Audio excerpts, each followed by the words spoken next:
Christ.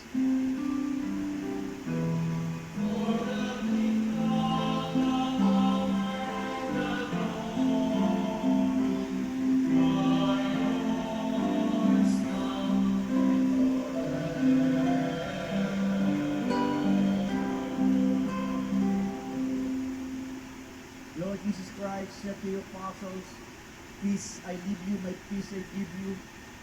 Lord, look not on our sins, but look on the faith of your church. Look, Lord, on the faith of the Filipino people, and graciously grant her peace in unity, in accordance with your will, who live and reign forever and ever. Amen. The peace of the Lord be with you always. And with your spirit. Ipakita natin na tayong lahat ay malusog, healthy, ibigay ang pinakamatamis na ngiti bilang isang kisag ng kapayapaan sa isa't isa.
Titigan natin ang ating mananakop ang Kristo, the author of life, the restorer of our health, the divine word, our Emmanuel, God is with us.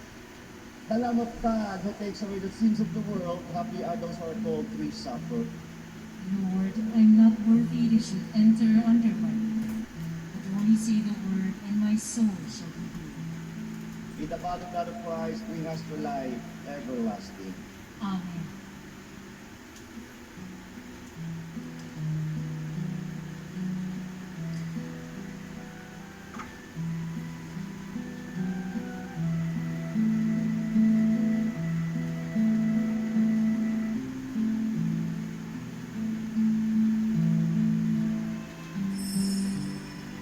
Act of spiritual communion.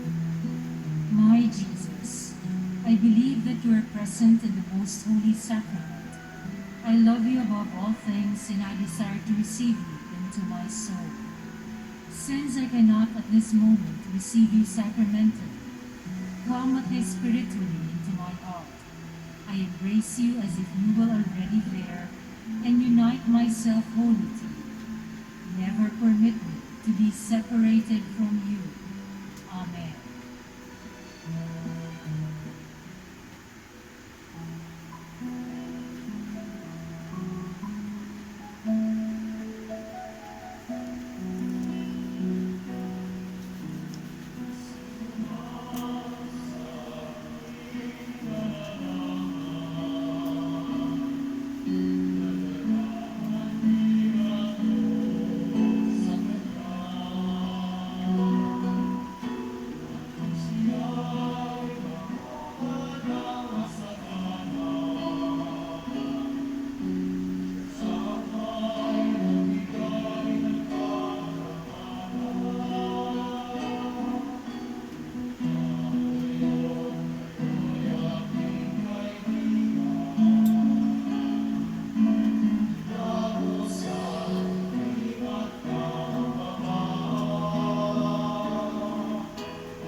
Ngayon po, pagdasal natin ang ating mga kapatid na nangangailangan ng paghilom.